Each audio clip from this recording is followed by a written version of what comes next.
الحمد لله نحمده ونستعينه ونستغفره ونؤمن به ونتوكل عليه ونعوذ بالله من شرور أنفسنا ومن سيئات أعمالنا من يهده الله فلا مضل له ومن يضلله فلا هادي له ونشهد أن لا إله إلا الله وحده لا شريك له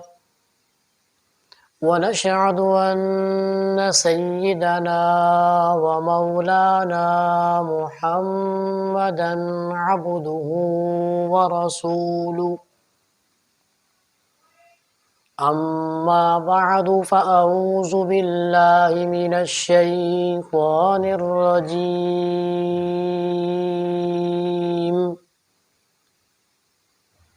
بسم الله الرحمن الرحيم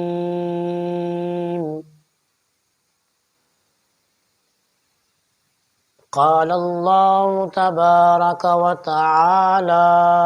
في القرآن المجيد والفرقان الحميد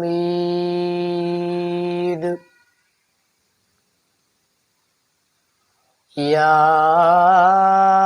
أيها الذين آمنوا كتب عليكم الصيام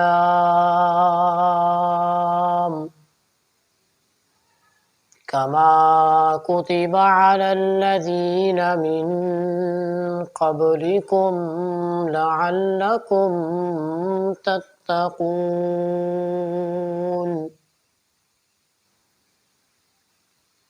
وقال تعالى في مقام آخر ما آتاكم الرسول فخذوه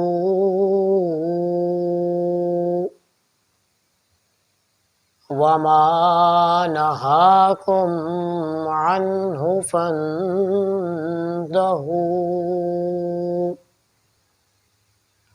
وقال تعالى في مقام آخر الذي خلق الموت والحياة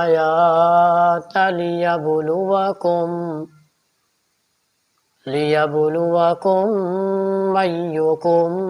أحسن عملا وقال النبي صلى الله تعالى عليه وسلم إنما الأعمال بالنيات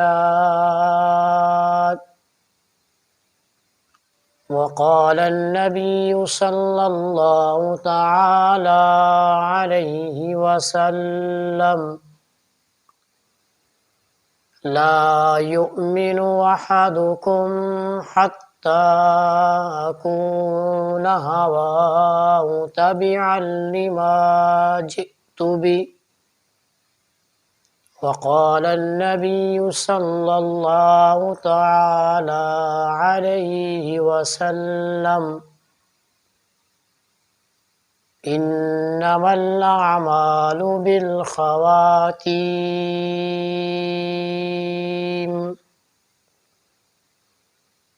صدق الله مولانا العظيم وصدق رسوله النبي الأمي الهاشمي الكريم ونحن على ذلك لمن الشاهدين والشاكرين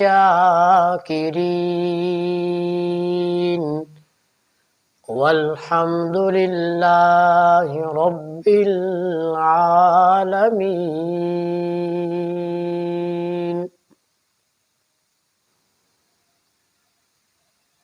سب سے پہلے مشیت کے انوار سے، سب سے پہلے مشیت کے انوار سے نقش روئے محمد بنایا گیا، پھر اسی نقش سے مانگ کر روشنی بزم کون و مکان کو سجایا گیا۔ حضور آئے تو سر آفرینش پا گئی دنیا، حضور آئے تو سر آفرینش پا گئی دنیا، اندھیروں سے نکل کر روشنی میں آ گئی دنیا، سوتے چہروں سے زنگ اترا بجھے چہروں پہ نور آیا، حضور آئے تو انسان کو جینے کا شعور آیا، ورنہ جب تک ہم مر مٹے آقا کی حرمت پر، نہ جب تک ہم کٹ مرے آقا کی حرمت پر، خدا شاہد ہے ایمان کامل ہو نہیں سکتا۔ میرے انتہائی واجب الاحترام قابل عزت تکریم بزرگوں، بھائیوں، نوجوان ساتھیوں، آج کی یہ بابرکت محفل اس وجہ سے بھی بہت اہم ہے کہ رمضان المبارک کے اندر ہم آپس میں کچھ باتیں سننے سنانے کے لیے جمع ہوئے۔ یقیناً جو سوچ میری ہے وہی سوچ آپ تمام سامعین کی بھی ہوگی۔ ہماری سوچ یہ ہے کہ ہم ایمانی گفتگو کو پیدا کریں، جس قدر ہم اپنے دل و دماغ میں ایمانی گفتگو کو پیدا کریں گے،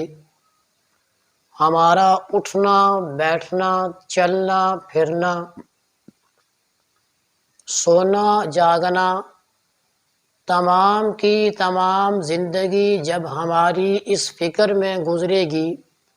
کہ ہم نے دین سیکھنا بھی ہے اور دین سکھانا بھی ہے،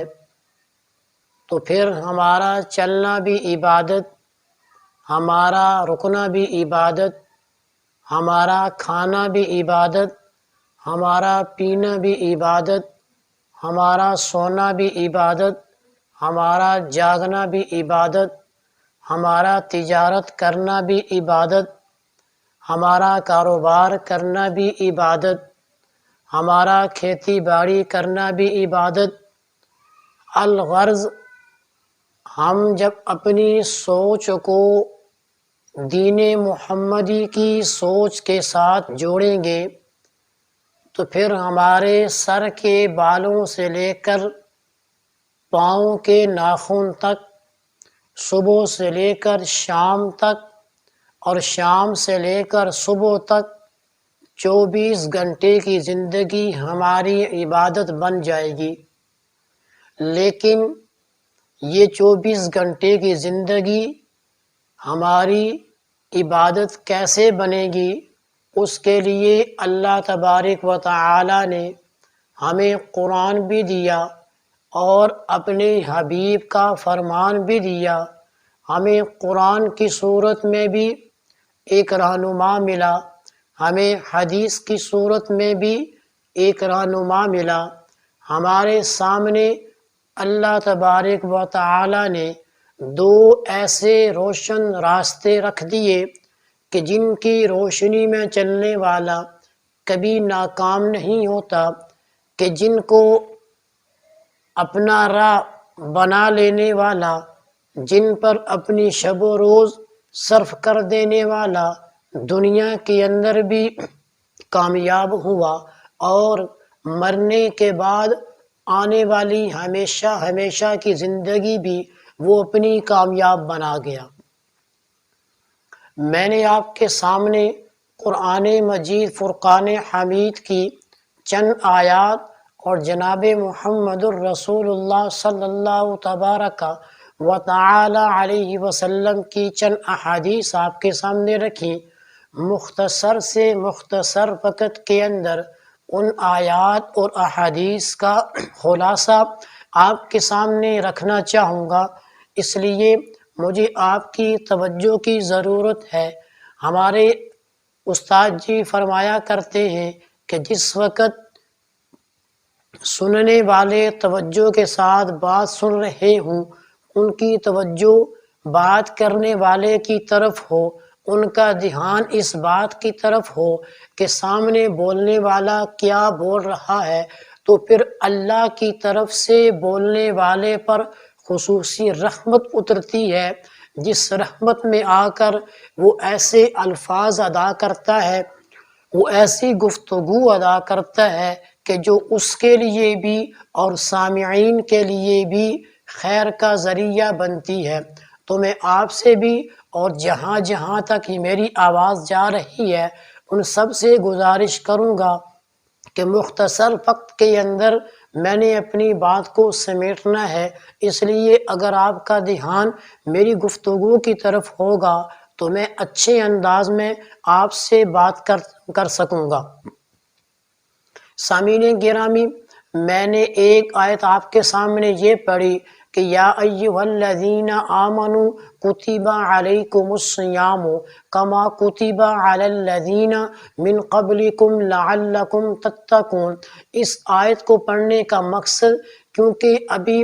ماہ مقدس جاری ہے، ابھی رمضان المبارک کے روزے گزر رہے ہیں، رحمت والا عشرہ گزر رہا ہے، جس میں اللہ کی رحمت اتنی تیزی کے ساتھ برستی ہے کہ موسلا دھار بارش سے بھی کئی گنا تیز اللہ کی رحمت اپنے بندوں پر برس رہی ہوتی ہے۔ میں نے پڑھا یا ایھا الذین آمنو، اے وہ لوگوں جو ایمان لائے، اے وہ لوگوں جنہوں نے پڑھا لا الہ الا اللہ، جنہوں نے پڑھا لا الہ الا اللہ محمد الرسول اللہ، کہ نہیں ہے کوئی ہمارا الہ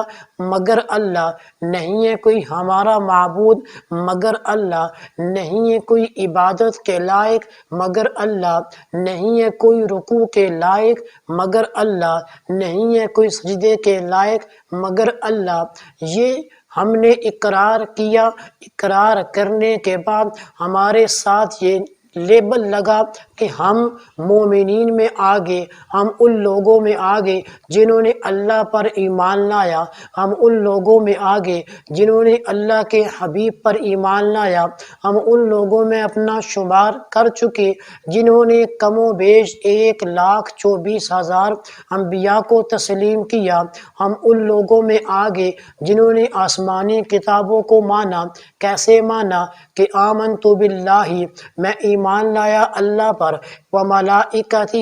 اس کے فرشتوں پر، وکتبہ، اس کے کتابوں پر، ورسولہ، اس کے رسولوں پر، والیوم الآخر، اور آخرت کے دن پر، والقدر خیرہ وشرہ، اچھی اور بری تقدیر پر، وشرہ، بری تقدیر پر، من اللہ تعالی، والبعث بعد الموت، کہ یہ جو کچھ اچھائی یا برائی آتی ہے یہ بھی ہم اس پر ایمان لاتے ہیں، والبعث بعد الموت، اور مرنے کے بعد دوبارہ اٹھنے والی زندگی پر بھی میں بھی اور آپ بھی ایمان لائے۔ یہ ایمان لانے کے بعد سب سے پہلے جو اللہ کی طرف سے ہمیں تحفہ ملا وہ کون سا ملا کہ اللہ نے ہمیں پکارا تو خاص طریقے سے پکارا، یا ایھا الناس نہیں کہا بلکہ یا ایھا الذین آمنو کہا کہ اے میرے وہ بندو، اے میری وہ بندیوں جنہوں نے ایمان لایا، جنہوں نے مجھے مانا، جنہوں نے میرے محبوب کو مانا، میری کتاب کو مانا، میرے دین کو مانا، میں ان سے مخاطب ہوں، میں ان سے بات کر رہا ہوں، میں ان کی طرف متوجہ ہوں، میں انہیں کچھ بتانا چاہتا ہوں، میں انہیں کچھ سمجھانا چاہتا ہوں کہ جو لوگ ایمان لائے میری ان سے کچھ مطالبات ہیں، میرے ان کے ساتھ کچھ معاملات ہیں، میرے ان کے ساتھ کچھ ایسا دوستانہ ماحول ہے کہ میں ان کو کچھ بتانا چاہتا ہوں کہ ان کی زندگی کس چیز میں ہے، ان کی کامیابی کس چیز میں ہے، ان کی بلندی کس چیز میں ہے۔ آمنو، اے وہ لوگوں جو ایمان لائے ہو، یا اللہ میں نے ایمان لایا، ناظرین نے ایمان لایا، جہاں جہاں تک آواز جا رہی ہے سب نے پڑھا لا الہ الا اللہ محمد الرسول اللہ، میں نے بھی پڑھا لا الہ الا اللہ محمد الرسول اللہ، آپ نے بھی پڑھا کہ لا الہ الا اللہ محمد الرسول اللہ۔ نہیں ہے کوئی الہ، نہیں ہے کوئی داتا، نہیں ہے کوئی دستگیر، نہیں ہے کوئی بگڑی بنانے والا، نہیں ہے کوئی دکھوں کو ختم کرنے والا، نہیں ہے کوئی خوشی سے غمی کو نکالنے والا، نہیں ہے کوئی غمی سے خوشی کو نکالنے والا، نہیں ہے کوئی خشکی میں تری پیدا کرنے والا، نہیں ہے کوئی تری میں خشکی کو پیدا کرنے والا، نہیں ہے کوئی آسمانوں کا بادشاہ، نہیں ہے کوئی زمینوں کا بادشاہ، نہیں ہے کوئی بارش برسانے والا، نہیں ہے کوئی بہار پیدا کرنے والا، نہیں ہے کوئی خزاں کو لانے والا، نہیں ہے کوئی بیٹے دینے والا، نہیں ہے کوئی بیٹی دینے والا، نہیں ہے کوئی بیٹے بیٹی دونوں دینے والا، نہیں ہے کوئی بیٹے بیٹی کچھ بھی نہ دینے والا، مگر کون ہے؟ الا اللہ، وہ اللہ ہے، وہ اللہ ہے جسے الرحمن کہا جاتا ہے، جسے الرحیم کہا جاتا ہے، جسے المالک کہا جاتا ہے، جسے القدوس کہا جاتا ہے، جسے السلام کہا جاتا ہے، جسے المؤمن کہا جاتا ہے، المہیمن کہا جاتا ہے، العزیز کہا جاتا ہے، الجبار کہا جاتا ہے، المتکبر کہا جاتا ہے، الخالق کہا جاتا ہے، الباری کہا جاتا ہے، المصور کہا جاتا ہے، الغفار کہا جاتا ہے، القہار کہا جاتا ہے، الوہاب کہا جاتا ہے، الرزاق کہا جاتا ہے، الفتاح کہا جاتا ہے، العلیم کہا جاتا ہے، القابض کہا جاتا ہے، الباسط کہا جاتا ہے، الخافض کہا جاتا ہے، الرافع کہا جاتا ہے، المعز کہا جاتا ہے، المذل کہا جاتا ہے، السمیع کہا جاتا ہے، البصیر کہا جاتا ہے، الحکم کہا جاتا ہے، العدل کہا جاتا ہے، اللطیف کہا جاتا ہے، الخبیر کہا جاتا ہے، العظیم کہا جاتا ہے، الغفور کہا جاتا ہے، الشکور کہا جاتا ہے، العلی کہا جاتا ہے، الکبیر کہا جاتا ہے، الحفیظ کہا جاتا ہے، المقیت کہا جاتا ہے، الکریم کہا جاتا ہے، الواجد کہا جاتا ہے، الماجد کہا جاتا ہے، الاحد کہا جاتا ہے، الصمد کہا جاتا ہے، القادر کہا جاتا ہے، المقتدر کہا جاتا ہے، المقدم کہا جاتا ہے، المؤخر کہا جاتا ہے، الاول کہا جاتا ہے، الظاہر کہا جاتا ہے، الباطن کہا جاتا ہے، الغرض کئی ناموں کے ساتھ جو ذات عرش معلیٰ پر تشریف فرما ہے، جسے رب العالمین کہا جاتا ہے، اس رب العالمین کو ماننے کے بعد اس رب العالمین کا خطاب آیا، میری طرف آیا، کیا آیا؟ کتب علیکم الصیام، میں نے تم پر فرض کر دیے، میں نے ایک ڈیوٹی لگائی ہے اپنے ان بندیوں کی طرف جو مجھے مانتے ہیں، جو میری کتاب کو مانتے ہیں، جو میری شریعت کو مانتے ہیں، ان پر میں ایک چیز فرض کرنے لگا ہوں، ان کے اوپر میں ایک چیز ضروری کرنے لگا ہوں کہ مجھے پتہ ہے میرے وہ بندے میری اس بات کو مانیں گے۔ یا اللہ کون سی وہ بات ہے جو ہمارے حصے میں آئی، یا اللہ کون سی خوش بختی ہے جو ہمارے مقدر میں آئی، کتبہ میں نے فرض کر دیا، علیکم تم پر، آمنو علیکم جتنے بھی ایمان لائے ان پر میں نے فرض کر دیا، الصیام روزہ میں نے فرض کر دیا، یا ایھا الذین آمنو کتب علیکم الصیام کما کتب علی الذین من قبلکم۔ یا اللہ یہ روزہ کیوں فرض ہوا؟ یا اللہ اس میں کیا حکمت تھی؟ روزے رکھنے میں کیا، اس میں کوئی کیا ضرورت تھی؟ یا اللہ نماز تو پہلے بھی پڑھی جا رہی تھی، زکوٰۃ تو پہلے بھی ادا کی جا رہی ہے، یا اللہ نفلی صدقات تو پہلے بھی ہو رہے ہیں، یا اللہ قرآن کی تلاوت بھی ہو رہی ہے، درود شریف کی تلاوت بھی ہو رہی ہے، ذکر و اذکار جاری ہے، یا اللہ تیری عبادت کے لیے انسان بھی لگے ہوئے ہیں، تیری عبادت کے لیے فرشتے بھی لگے ہوئے ہیں، فرشتے بھی تیری عبادت میں مصروف، انسان بھی تیری عبادت میں مصروف، جن بھی تیری عبادت میں مصروف، چرند پرند یا اللہ ہر مخلوق تیری تسبیح میں مصروف ہے۔ صبح کے وقت دیکھیں تو چڑیاں اپنی خوبصورت زبان سے تیرا ذکر کرتی ہیں، یا اللہ سمندر کی مچھلیوں کو دیکھیں تو وہ تیرا ذکر کرتی ہیں، یا اللہ اڑنے والے پرندوں کو دیکھیں وہ تیرا ذکر کرتے ہیں، رینگنے والے جانوروں کو دیکھیں وہ تیرا ذکر کرتے ہیں، ہم مردوں کو دیکھیں وہ تیرا ذکر کرتے ہیں، ہم عورتوں کو دیکھیں وہ تیرا ذکر کرتی ہیں، یا اللہ بچوں کو دیکھیں تو بھی تیرا ذکر وہ کرتے ہیں، بوڑھوں کو دیکھیں تو بھی تجھے یاد کرتے ہیں۔ یا اللہ پھر کیا تھا کہ یہ روزے کو فرض کیا؟ روزے کو فرض کرنے کی حکمت کیا تھی؟ اللہ رب العالمین نے فرمایا، اے میرے بندو پہلی بات تو ذہن میں رکھو کہ الصیام روزے صرف تم پر فرض نہیں کیے، روزے صرف تمہارے اوپر نہیں آئے، یہ تمہارے اوپر بوجھ نہیں ہے، یہ تمہارے اوپر کوئی زبردستی چیز نہیں رکھی گئی، یہ تمہارے اوپر کوئی اضافی کام نہیں ڈالا گیا، بلکہ تم سے پہلے جو لوگ گزرے، تم سے پہلے جو قومیں گزری ان پر بھی میں نے یہ روزے کو فرض کیا، کما کتب علی الذین من قبلکم، بالکل اسی طرح جیسے میں نے پہلے والی امتوں پر فرض کیا، آدم علیہ السلام کی امت پر میں نے بھی فرض کیا، نوح علیہ السلام کی امت پر بھی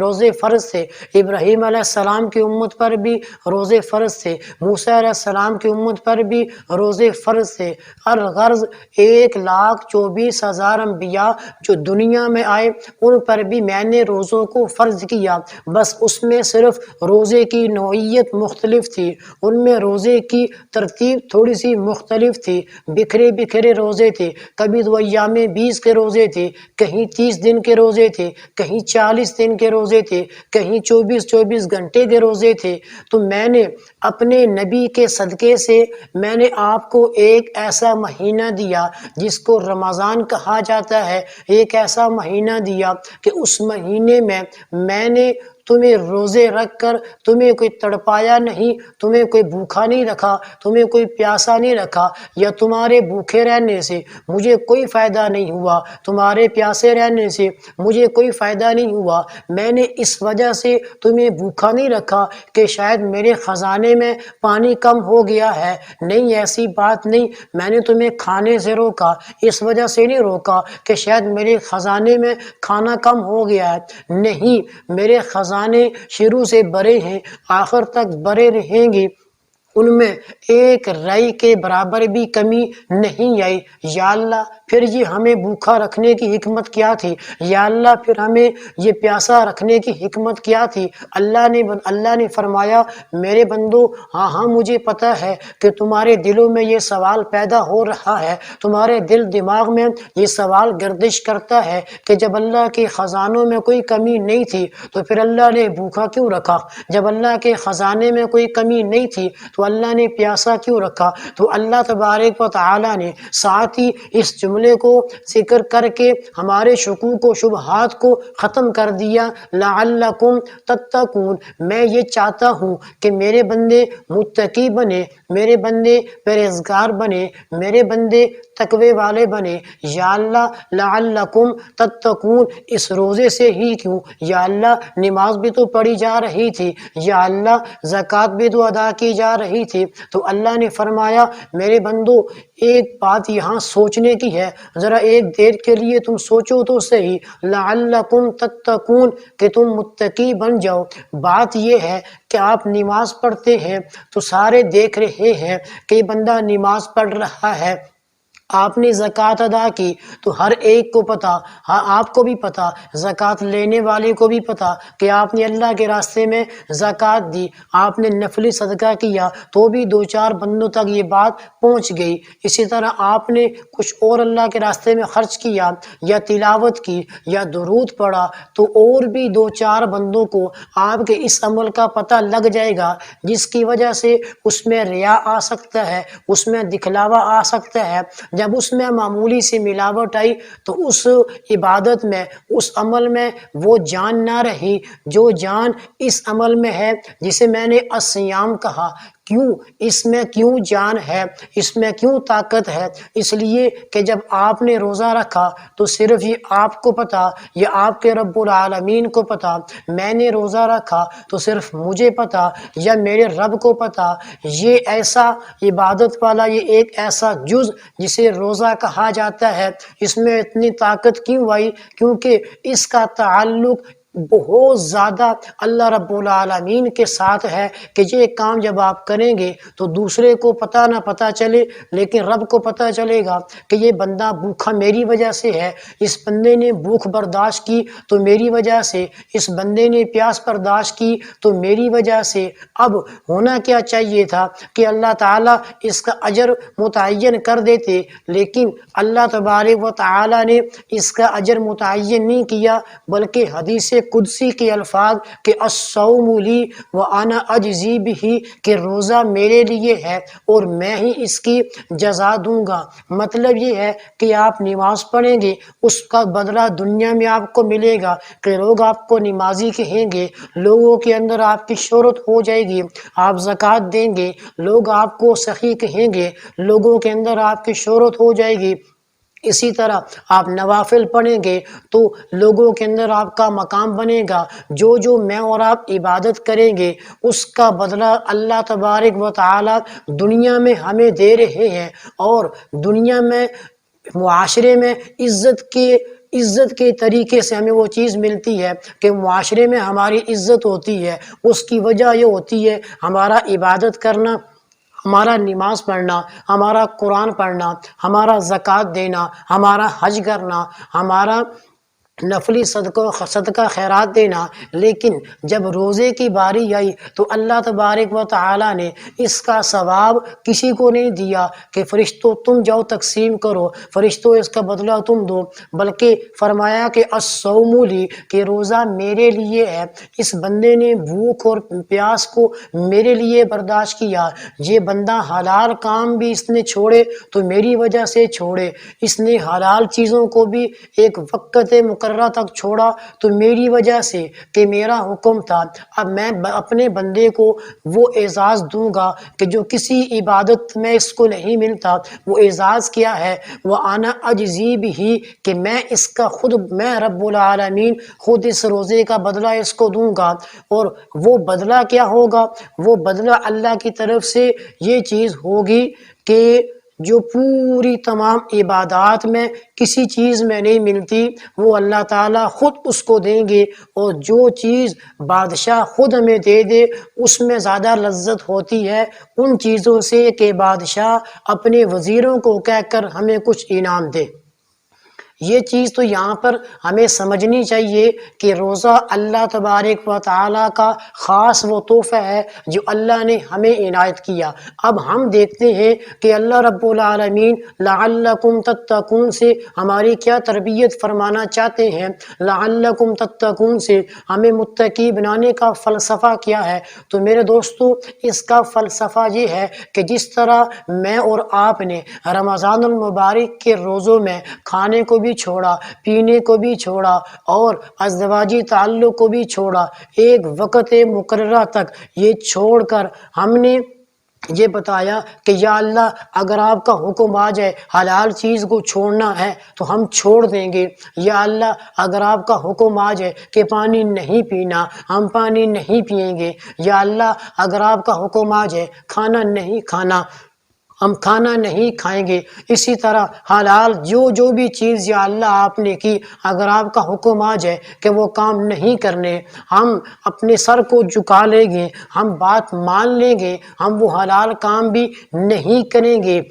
تو لعلکم تتقون کی وجہ سے ہمیں یہ تربیت اللہ رب العالمین کی طرف سے ملی کہ جس طرح میرے بندوں میری بندیوں تم نے اس ماہ مقدس میں پانی کو چھوڑا، اس ماہ مقدس میں کھانے کو چھوڑا، اس ماہ مقدس میں ازدواجی تعلق کو چھوڑا، اس ماہ مقدس میں حلال چیزوں کو چھوڑا میری وجہ سے، تو آپ اپنی تربیت کر لو۔ میں رب العالمین تمہاری تربیت کر رہا ہوں، تمہیں یہ بتا رہا ہوں کہ جس طرح تم نے میری بات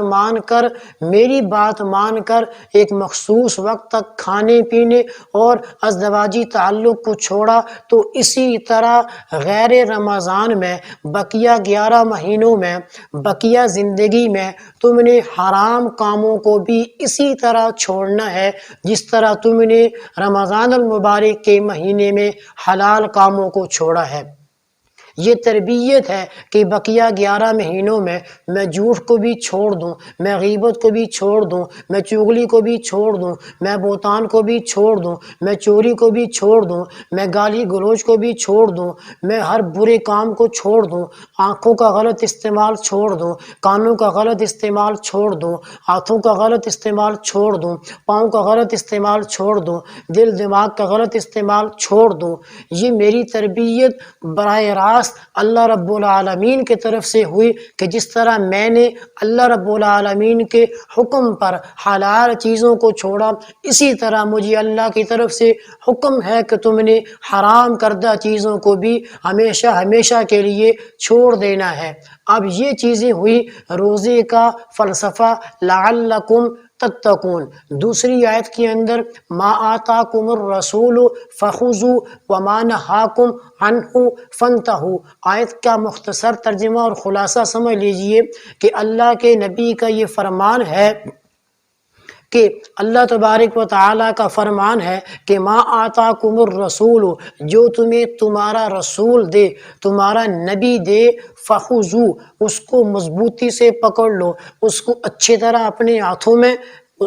ہاتھوں سے اس کو مضبوطی سے پکڑ لو۔ فخذوا وما نہاکم عنہ فانتہوا، اور جس سے آپ علیہ الصلوۃ والسلام منع کر دے اس سے فانتہوا، رک جاؤ، اس میں تعویل مت پیدا کرو، اس میں اپنی طرف سے قیل و قال مت پیدا کرو، اس میں اپنی طرف سے مصلحت مت پیدا کرو۔ جو چیز اللہ کے نبی نے کرنے کے لیے کہہ دی اسے ہم نے کرنا ہے، وہ تبلیغ ہے تو بھی ہم نے کرنی ہے، وہ جہاد ہے تو بھی ہم نے کرنا ہے، وہ تدریس ہے تو بھی ہم نے کرنی ہے، اور جن چیزوں سے اللہ کے نبی نے منع کر دیا ان چیزوں سے ہم نے رک جانا ہے۔ اب اس میں والدہ کہے کرنے کو تو بھی نہیں کریں گے، والد کہے کرنے کو تو بھی نہیں کریں گے، بہن بھائی کہے کرنے کو تو بھی نہیں کریں گے، معاشرہ کے کرنے کو تو بھی نہیں کریں گے۔ جس چیز سے اللہ رب العالمین کے نبی نے منع کر دیا ہم وہ نہیں کریں گے، ہم وہ نہیں کریں گے۔ آسمان نیچے آتا ہے تو آ جائے، زمین اوپر چلی جاتی ہے تو آ جائے، لیکن ہم وہی کام کریں گے کہ ما آتاکم الرسول فخذوا وما نہاکم عنہ فانتہوا، کہ جو میرے محبوب نے حکم دیا کرنے کا ہم وہ کریں گے، جس سے میرے محبوب نے منع کیا ہم وہ کام نہیں کریں گے۔ کیوں؟ اس لیے کہ میری اور آپ کی کامیابی، ہر اس بندے بندی کی کامیابی جس نے بھی پڑھا لا الہ الا اللہ محمد الرسول اللہ، کہ نہیں ہے کوئی الہ مگر اللہ اور محمد الرسول اللہ اللہ کے رسول ہیں، تو کامیابی کے لیے کتاب ہمارے پاس قرآن مجید ہے، کامیابی کے لیے اللہ کی کتاب ہے، اور طریقے کے لیے محمد کا طریقہ ہے، سرکار دو جہاں کا طریقہ ہے، فخر کون و مکان کا طریقہ ہے، عبداللہ کے لال کا طریقہ ہے، اب آمنہ کے لخت جگر کا طریقہ ہے۔ ان طریقے کو اپنانے کے بعد ہی میں اور آپ کامیاب ہو سکتے ہیں۔ اب اگر میں کہوں یا آپ کہیں 1400 1450 سال کے بعد کہ فلاں چیز میں تو ابھی حکمت ہے جی، اس کو کر لیا جائے، لیکن اگر قرآن و حدیث میں اس چیز سے منع کیا گیا تو میرے دوستو میری حکمت یا آپ کی حکمت اسے ایک طرف کر دیں، ہم نے اسی چیز کو لینا ہے کہ قرآن و حدیث میں ہے۔ اگر میری بات قرآن و حدیث کے موافق ہو تو ہم عمل کریں گے، آپ کی بات قرآن و حدیث کے موافق ہو تو ہم عمل کریں گے، اور اگر میری آپ کی کسی کی بھی بات قرآن و حدیث کے منافی ہے، قرآن و حدیث سے ٹکراؤ کرتی ہے، قرآن و حدیث کے مخالف ہے، تو ہم اس بات کو بالکل نہیں مانیں گے، اس بات کو بالکل دل دماغ پر نہیں لیں گے، بلکہ اسی چیز کو ہم لیں گے جس چیز کا حکم ہمیں قرآن دیتا ہے، جس چیز کا حکم ہمیں آقا کا فرمان دیتا ہے۔ اب یہ چیز اتنی تو آپ کو سمجھ آ گئی، بات مختصر میں کرنے جا رہا ہوں، مختصر دو آیات کا آپ کے سامنے ذکر کیا۔ تیسری آیت الذی خلق الموت والحیات لیبلوکم ایکم احسن عملا۔ میں دنیا میں کیوں آیا، آپ دنیا میں کیوں آئے؟ کیا کھانا میرا مقصد ہے؟ کیا پینا میرا مقصد ہے؟ کیا اتنی بڑی بڑی کوٹھیاں بنانا میرا مقصد ہے؟ کیا زمینیں خریدنا میرا مقصد ہے؟ کیا صرف آنا ہی میرا مقصد تھا؟ کیا صرف دنیا میں آ کر ایک مخصوص وقت گزار کے چلے جانا یہی میرا مقصد تھا؟ نہ دوست، میرے دوستو بالکل نہیں۔ آنا، کھانا اور زندگی گزار دینا انسانوں کا طریقہ نہیں، حیوانوں کا طریقہ ہے۔ حیوان کو کچھ پتہ نہیں ہے، صبح اسے آپ چارہ ڈال دیں وہ کھا لے گا، اس کے بعد اسے پانی پلا دیں وہ پی لے گا، پی کے بیٹھ جائے گا، بیٹھنے کے بعد اسے کوئی پتہ نہیں ہے میرا اگلا مقصد کیا ہے، میرا اگلا کام کیا ہے، میرے آنے کی کیا ضرورت ہے، بلکہ مالک جس طرف اسے چلائے گا وہ چلتا رہے گا۔ لیکن میں اور آپ اشرف المخلوقات ہونے کی وجہ سے اللہ نے قرآن میں اس چیز کو ذکر کیا کہ لیبلوکم ایکم، تمہیں آزماؤں گا،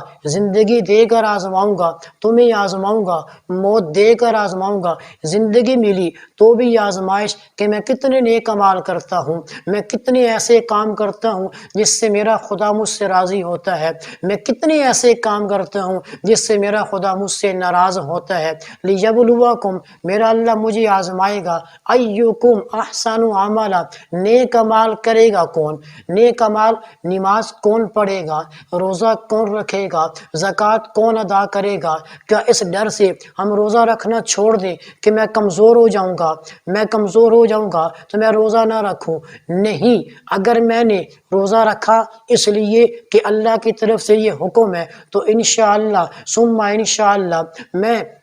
مقصد پورا کروں گا۔ الذی خلق الموت والحیات، کہ اللہ نے مجھے پیدا کیا کس کے لیے؟ احسن عملا۔ اسی طرح زکوٰۃ ادا کرتے ہیں، اگر ہم گھبرانا شروع ہو جائیں او جی ہم نے زکوٰۃ نکالی تو ہمارا مال کم ہو جائے گا جی، او جی زکوٰۃ دیکھیں نا جی زکوٰۃ سے مال کم ہوتا ہے، ارے کس نے تمہیں کہا ہے؟ کس بے وقوف نے تمہیں کہہ دیا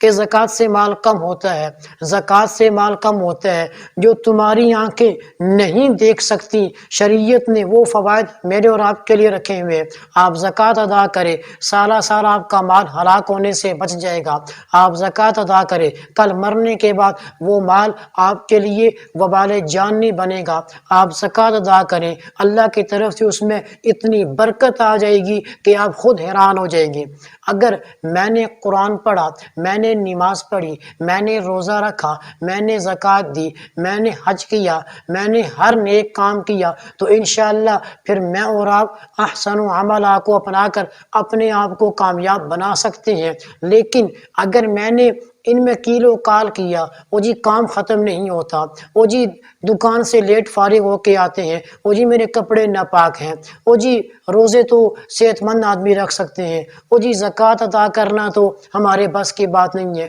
تو میرے دوستو پھر یاد رکھنا، جب ہم اپنا مقصد ختم کر دیں گے، ہمارا مقصد کیا تھا، وَمَا خَلَقْتُ الْجِنَّ وَالْإِنسَ إِلَّا لِيَعْبُدُونَ، کہ صرف اور صرف انسانوں اور جنوں کو جو رب العالمین نے پیدا کیا، لیعبدون، عبادت کے لیے، کہ وہ اللہ کی فرما برداری کریں، وہ اللہ کی تابعداری کریں، وہ اللہ کے سامنے جھک جائیں، وہ اپنے آپ کو جھکا لیں، وہ اللہ کے سامنے اپنے آپ کو برگزیدہ بنا لیں۔ اگر یہ ہم نے نہ کیا تو پھر میرے دوستو دنیا کی زندگی کچھ بھی نہیں ہے، کچھ بھی نہیں ہے سوائے دھوکے کے۔ والعصر ان الانسان لفی خسر، ہر بندہ خسارے میں ہے، وہ چاہے پیسے والا ہے، وہ چاہے غریب ہے، وہ چاہے گورا ہے، وہ چاہے کالا ہے، وہ چاہے چھوٹا ہے، وہ چاہے بڑا ہے۔ والعصر ان الانسان لفی خسر،